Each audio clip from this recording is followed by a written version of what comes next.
இன்னைக்கும் மௌத்து வரலாம், நாளைக்கும் வரலாம், நாளை மறுநாளும் வரலாம் என்கிற நிலையில நாம ஒவ்வொரு நாளையும் நகர்த்தி கொண்டிருக்கிறோம் என்றால், ஒவ்வொரு நாளும் நம்முடைய மரணம் நேருவதற்கு உரிய நாட்கள் தான் என்று சொன்னால், அல்லாஹ்விடத்தில் பாவ மன்னிப்பு தேடியவர்களாக நாம் மரணத்தை அடைவோம் என்று சொன்னால் எவ்வளவு பெரிய சிறப்பா இருக்கும்.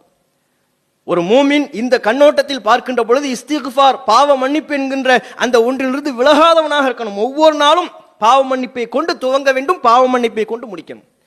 காலையிலையும் பாவ மன்னிப்பு துவாங்க, இரவிலையும் பாவ மன்னிப்பு துவாங்க.